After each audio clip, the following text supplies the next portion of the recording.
Perkenalkan, nama saya Tiara Hananita Dewi. Saya Gigi Febulami. Saya Puji Lestari. Saya Ratna Setia Samata. Saya Baginda Ratna Andrianto.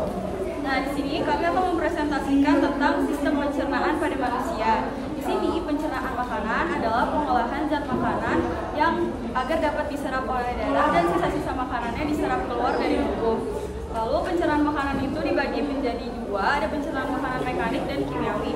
Di mana pencernaan makanan mekanik itu adalah pencernaan makanan dengan cara mengunyah atau menghancurkan makanan dengan menggunakan organ seperti gigi atau lidah. Terus ada pencernaan makanan kimiawi, di mana kimiawi itu menggunakan enzim, di mana enzim itu dari zat yang kompleks menjadi zat yang lebih sederhana.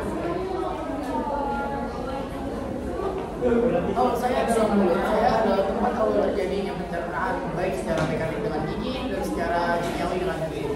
Di dalam diri saya ada beberapa bagian, ada gigi, lidah, dan kelenjar ludah.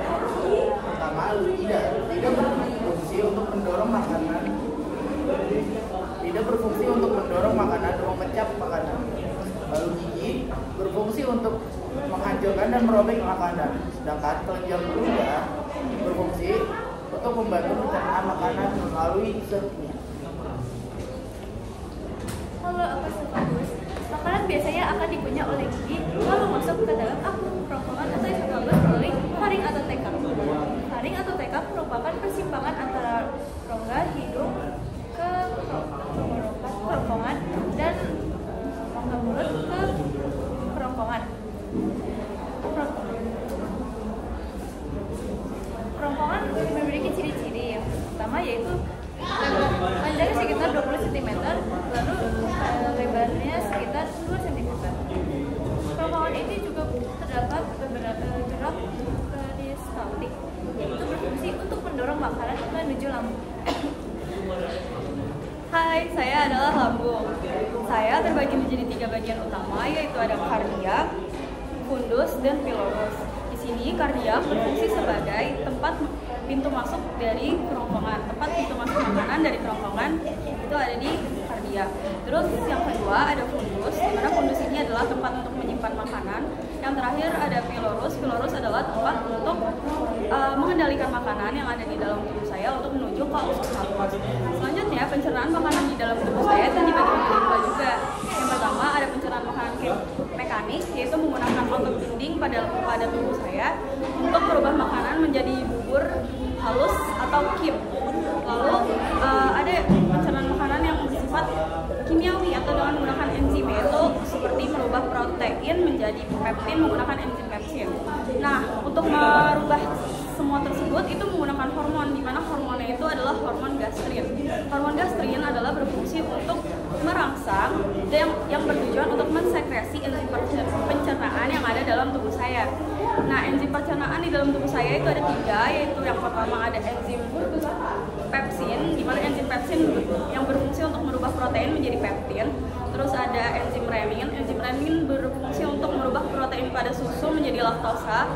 Terus yang terakhir ada asam klorida atau HCl yang berfungsi untuk merubah pepsinogen menjadi pepsin. Hai, saya adalah usus halus atau intestine. Saya memiliki bagian-bagian nanti dari duodenum atau us 12 jari. Duodenum berfungsi sebagai tempat awal penyerapan makanan.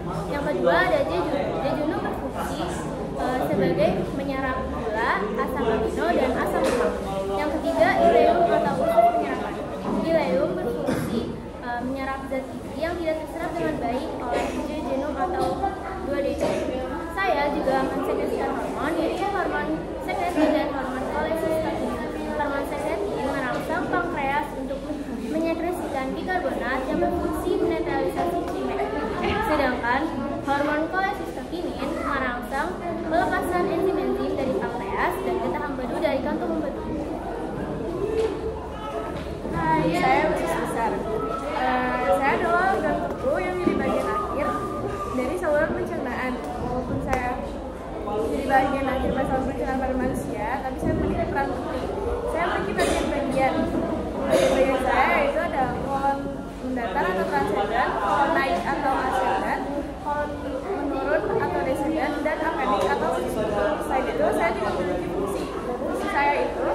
sebagai pembusukan makanan yang dibantu oleh bakteri Escherichia coli, dan juga sebagai penyerapan air dan pembusukan dan pewarnaan pada feses.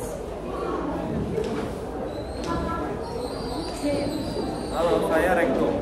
Saya memiliki ciri-ciri panjang 12 hingga 13 cm yang bersusun atas mukosa saluran lapisan anal yang berupa lipatan-lipatan vertikal yang terdiri dari sphincter anal otot polos, sphincter anal otot raka, serta arteri dan vena yang mengitari anus. Serta fungsinya yaitu menampung dan menahan kotoran hingga tiba waktu saatnya untuk dikeluarkannya dan pembentukan feses. Nah, yang terakhir saya adalah anus. Saya merupakan tempat terakhir dari pencernaan sebelum sisa pencernaan itu dibuang. Nah, adapun saya terletak di ujung saluran pencernaan setelah rektum. Adapun garis yang memisahkan saya dengan rektum yaitu garis anorektal.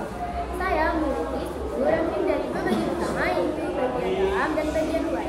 Bagian dalam dilapisi oleh sel-sel epitel yang berfungsi sebagai tribun dari zat-zat yang keluar dari dalam tubuh. Sedangkan bagian luar dilengkapi dengan otot-otot sphincter yang berfungsi